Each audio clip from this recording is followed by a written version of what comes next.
Husband 30M finds a good friend in a female colleague 30F after I 30F gave birth to our daughter.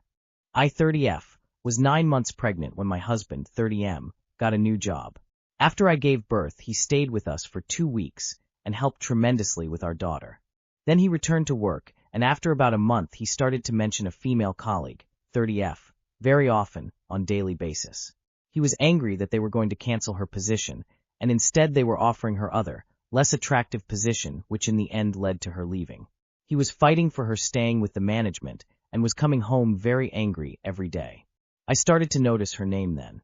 After a while, she left the job, and so he started to chat with her on FB. They chatted all day, even after he came home to us, and oftentimes even deep into the night or until the morning. He was sending her voice messages or texts in every spare moment. That was getting to me, so I demanded to see the messages. He gave me full access to his Facebook account, so I can look. He was persuading me that there is nothing going on, I can see all the messages, he is like a sister to him. He feels like he didn't have a good friend for a long time, and he finally found one. And he was afraid that he is going to lose her after she left the job, so he started to put a lot of energy into this relationship. I felt overlooked, abandoned, postpartum was hitting hard, and the texting continued. There wasn't anything obvious in the messages, but it was apparent she makes him happy, and he really enjoys her company. When I left to visit my parents, he went with her and other 2 colleagues played billiard until the morning, making jokes about his full blue balls. I didn't like that and started to explain to him that I feel threatened by her, that I feel he cares too much about her. She seems like something more than just a friend of his to me. He just repeated that he loves me and she is just a good friend. Then we started to argue about her every day. He started to look for a way to stay in touch with her without it bothering me, like texting only at work. But I already felt that this is not something I can put up with, and no amount of it would be okay with me. He invited her to lunch, one-on-one, after I explicitly told him to not meet with just her. He did it anyway, so I came to that lunch too, accompanied by our daughter. He introduced her to me, and it was awkward. That day I texted her, I don't like her chatting with him so much. She said she didn't know and understands. After he found out that I texted her, he proceeded to call her and talk for 2 hours explaining how crazy jealous I am to her. And they came to a conclusion that they will be in contact only in a group chat with other friends at least until I will be stable enough postpartum to tolerate it. So my question is, do you think he is in love with her? How do I distinguish what kind of relationship is he having? Too long did not read. Husband 30M is having a relationship with his female colleague 30M after me 30F giving birth to our daughter. Is it emotional infidelity, or am I just crazy? This is an emotional affair. Do with that information what you will. Your husband is putting a colleague over his own wife. I think you know what you need to do here. If they were just friends, it wouldn't be awkward for her to meet you and your daughter with him. I think my friend, 29 female, and I, 29 female, have a very large mental capacity gap, and I don't want to be friends anymore. I know the title makes it sound really bad, but hear me out first.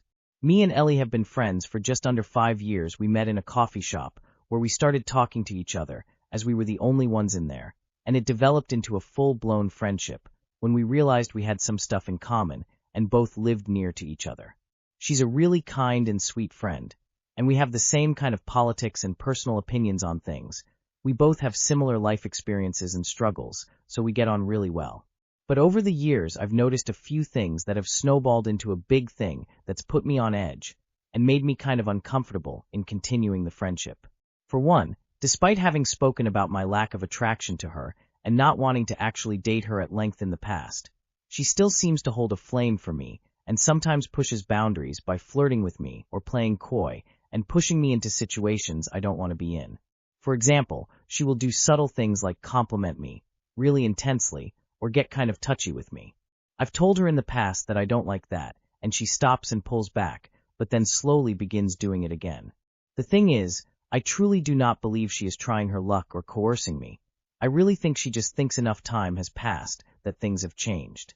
In the times where she's not flirting with or being touchy with me, she goes through a cycle where she meets another woman and instantly approaches getting to know them with the intention of dating them. Secondly, and this is why I think she does the first thing I mentioned, is I think she has reduced mental capacity / reduced competence. It's a massive strain on our friendship, for me at least, she doesn't seem to notice it at all. She doesn't retain a lot of information. She forgets important days, forgets important information, doesn't understand information that our age is expected to understand and retain. She struggles with simple tasks, like house cleaning/food preparation, the mental elements of planning to do these things rather than the physicality. And doesn't seem to have the full ability to make decisions on a lot of things, and constantly asks for support on things that most people can manage on their own. Less important, but she also doesn't seem to pick up on when someone she's speaking to is much younger than her from behavior or appearance or both, which leads into issues where she will meet someone, flirt with them, and then find out they're 10 years younger than her, tying into the first point I made above. When we first met, we both knew we were disabled, but as time has gone by, either her competency has worsened or she's just no longer hiding it because she feels comfortable around me, but either way, it's a lot to deal with. I feel like I'm expected to be her carer at times because she cannot do a lot of things on her own that many other people don't struggle with, and it results in me not wanting to invite her to things that I've set up or been invited to and given a +1 to. This makes me feel even worse because on top of all this, I am her only close friend in real life. She has a fair few close friends online, but I'm the only one she sees regularly and spends a lot of time with. Because of said perceived mental incapacity, she spends a lot of time in her flat and doesn't tend to go to social events. I don't want to be friends with her anymore, but I don't know how to navigate ending the friendship without hurting her. She doesn't deserve to be upset and be hurt because of her mental incapacity, but I also cannot handle being her carer. There's so much more that happens, but this isn't really the place. What I want is advice on how to end this. Do I tell her? Surely that feels evil to do. But also ending the friendship without telling her feels worse. I've actually tried distancing myself in the past, but it doesn't really ever pan out, partly because of me and partly because of her, again, not understanding that I'm trying to pull away. Too long did not read. My friend of 4 or 5 years who's the same age as me seems to have reduced capacity in thinking and decision-making, and I don't want to be friends anymore because accounting for that is causing me immense stress. How do I go about ending things with her without hurting her? You cannot stop someone else from being hurt. She will hurt anyway. Just let the friendship fade away, creating more boundaries and distance between you two. 21 years of friendship ended. We both 32M, were friends since school time, lived and learnt life together, experiencing things together, both known to each other families, we grew up together, traveled a lot, stood by each other under dark weather, ran for each other even if it was 3 a.m., but now no contact. 2 years ago he borrowed money from me as he said he needed it, in 5 figures. I gave, and for 2 years I never asked to give back, or even talked ABT it ever. Once while driving around town late at night, we were talking ABT something, and he randomly said, I always have certain amount of money ready that if anyone I took from asks for it or wants it, I can give back at that time itself. My aunt has cancer, was worsening, and all the relatives were helping them financially, so mama said you also do and contribute, so I thought I will take this AMT from him and help my aunt/uncle. He said he can only give half but not all ADP, and said we'll arrange by end of day and give remaining in a month. I said okay. At night he gave. 2 months went by, he didn't give, I never asked. Once on a night drive around the city, he showed me he bought new iPhone. Auntie again got hospitalized, and it was big festival time.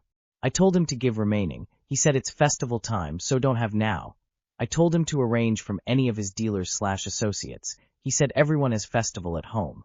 I said I want it anyhow. Auntie is in hospital. Festival will come next year, but Auntie won't. He said give me time, let me see something. By end of day he arranged few bucks and said remaining by next week. Again no word, no money.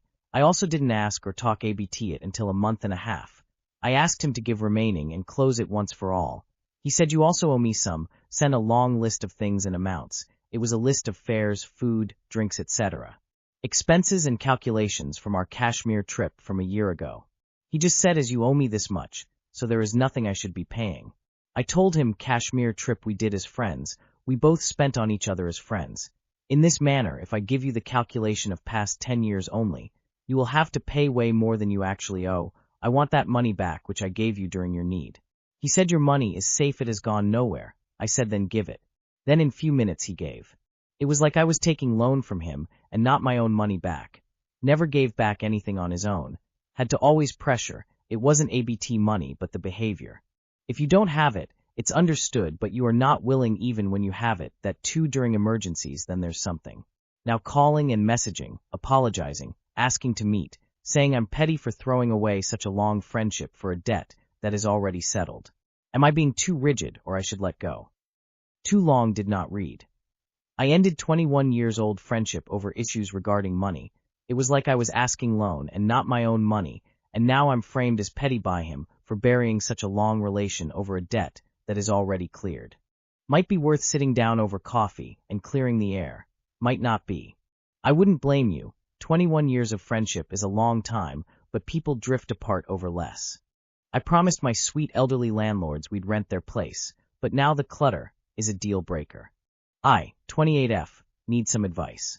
My husband, 29M, and I have been subletting this past year from some friends, and this house is actually owned by this amazing couple in their 70s. They are honestly the kindest people, and we've built a genuine friendship with them. They live abroad most of the year, but they were in town for a couple of months as they were doing construction. A few months ago, we agreed that we'd move into their main unit for our final year in this city before we move to another city, most likely in 1 year. It's fully furnished, which we thought was perfect. But now that moving time is actually getting close, and we've spent more time inside the unit, I'm realizing just how much stuff they have. It's not just furniture. It's decades of boxes, old decor, and random things in every corner.